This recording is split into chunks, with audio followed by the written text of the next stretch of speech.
Welcome to Rinel Reeva vlogs. ನಾನಿವತ್ತು ಹಲಸಿನಕಾಯಿ ಸೋಳೆ ಅಥವಾ ಉಪ್ಪಿನ ಸೋಳೆ ಅಂತ ಹೇಳ್ತಾರೆ, ಇದರ ಉಪ್ಪು ಕರಿ ಮಾಡ್ತಾ ಇದ್ದೇನೆ. ಇದು ಗಂಜಿ ಜೊತೆ ತುಂಬ ಚೆನ್ನಾಗಿರುತ್ತೆ. ಸೊ ಇದನ್ನು ಹೇಗೆ ಮಾಡೋದಂತ ನೋಡೋಣ ಬನ್ನಿ. ಮೊದಲಿಗೆ ಉಪ್ಪಿನ ಸೋಳೆಯನ್ನು ಅದನ್ನು ಚೆನ್ನಾಗಿ ಒಂದು ಗಂಟೆಯಷ್ಟು ಕಾಲ ನೀರಲ್ಲಿ ಹಾಕಿಟ್ಟು ಅದನ್ನು ಅದರ ಉಪ್ಪು ಹೋಗುವ ತನಕ ನೀರಲ್ಲಿ ಹಾಕಿಡಬೇಕು.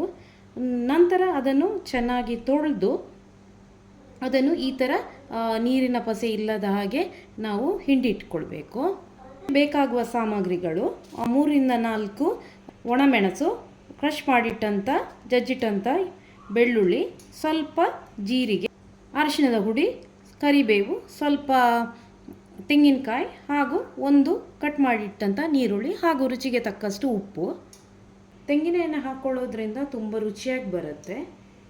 ಬಿಸಿ ಆಗ್ತಾ ಉಂಟು. ನಾನು 1 ಚಮಚದಷ್ಟು ಸಾಸಿವೆಯನ್ನು ಹಾಕ್ಕೊಳ್ತಾ ಇದ್ದೇನೆ. ಜಜ್ಜಿಟ್ಟಂಥ ಬೆಳ್ಳುಳ್ಳಿಯನ್ನು ಹಾಕ್ಕೊಳ್ಳೋಣ. ಹಾಗೆ ಮೆಣಸಿನಕಾಯಿಯನ್ನು ಕಟ್ ಮಾಡಿ ಇಟ್ಟಿದ್ದೇವಲ್ಲ ಅದನ್ನು ಕೂಡ ಹಾಕ್ಕೊಳ್ಳೋಣ. ಜೊತೆಗೆ ಸ್ವಲ್ಪ ಜೀರಿಗೆಯನ್ನು ಹಾಕ್ಕೊಳ್ಳೋಣ. ಈಗ ಇದಕ್ಕೆ ಕರಿಬೇವಿನ ಸೊಪ್ಪನ್ನು ಕೂಡ ಹಾಕ್ಕೊಳ್ಳೋಣ.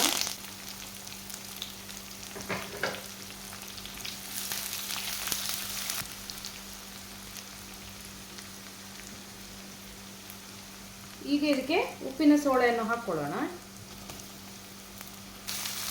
ಚೆನ್ನಾಗಿ ಮಿಕ್ಸ್ ಮಾಡ್ಕೊಳ್ಳೋಣ. ಇದನ್ನು ಚೆನ್ನಾಗಿ ಇದರ ಕಲರ್ ಚೇಂಜ್ ಆಗೋ ತನಕ ಹುರಿಬೇಕು, ಇಲ್ಲಾಂದರೆ ಅದು ಬೇಯೋದಿಲ್ಲ. ಇದು ಚೆನ್ನಾಗಿ ಫ್ರೈ ಮಾಡ್ಕೊಳ್ಬೇಕು, ಆಗಲೇ ಅದಕ್ಕೆ ಒಂದು ಒಳ್ಳೆ ಟೇಸ್ಟ್ ಬರೋದು. ಈಗ ಇದಕ್ಕೆ ಸ್ವಲ್ಪ ಅರಿಶಿಣದ ಹುಡಿಯನ್ನು ಕೂಡ ಹಾಕ್ಕೊಳ್ಳೋಣ. ಹಾಗೆ ನಾವು ತೆಗೆದಿಟ್ಕೊಂಡಂಥ ತೆಂಗಿನ ತುರಿಯನ್ನು ಕೂಡ ಹಾಕ್ಕೊಳ್ಳೋಣ. ಚೆನ್ನಾಗಿ ಮಿಕ್ಸ್ ಮಾಡ್ಕೊಳ್ಳೋಣ.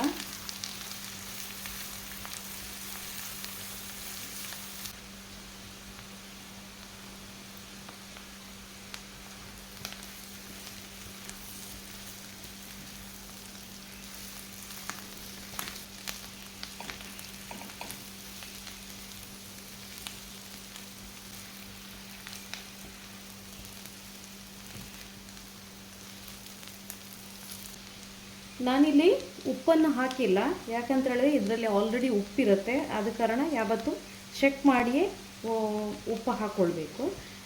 ನಿಮಗೆ ಇಷ್ಟೇ ಸಾಕು ಅಂತ ಹೇಳಿದ್ರೆ, ಖಾರ ಎಲ್ಲ ಸಾಕು ಅಂತ ಹೇಳಿದ್ರೆ ಓಕೆ. ಸ್ವಲ್ಪ ಮೆಣಸಿನ ಹುಡಿಯನ್ನು ಹಾಕ್ಕೊಳ್ತಾ ಇದ್ದೇನೆ. ಇದು ಜಸ್ಟ್ ಕಲರಿಗೋಸ್ಕರ ನಾನು ಹಾಕ್ಕೊಳ್ತಾ ಇದ್ದೇನೆ. ಇದನ್ನು ಚೆನ್ನಾಗಿ ಮಿಕ್ಸ್ ಮಾಡ್ಕೊಳ್ಳೋಣ. ಆಗ ನೋಡೋಕ್ಕೆ ಕೂಡ ಚೆನ್ನಾಗಿರುತ್ತೆ ಹಾಗೂ ಇದು ತುಂಬ ಟೇಸ್ಟ್ ಆಗಿರುತ್ತೆ. ಮಳೆಗಾಲದಲ್ಲಂತೂ ಇದು ಗಂಜಿ ಜೊತೆ ನಮಗೆ ಊಟ ಮಾಡೋಕ್ಕೆ ತುಂಬ ಟೇಸ್ಟ್ ಆಗಿರುತ್ತೆ. ಈ ರೆಸಿಪಿ ಇಷ್ಟ ಆಗಿದೆ ಲೈಕ್ ಮಾಡಿ, ಶೇರ್ ಮಾಡಿ, ಕಮೆಂಟ್ ಮಾಡಿ ಹಾಗೂ ನನ್ನ ಚಾನೆಲನ್ನು ಸಬ್ಸ್ಕ್ರೈಬ್ ಮಾಡದಿದ್ದಲ್ಲಿ ಸಬ್ಸ್ಕ್ರೈಬ್ ಮಾಡಿ. ನೋಡಿ ಚೆನ್ನಾಗಿ ಬಂದಿದೆ ನೋಡಿ.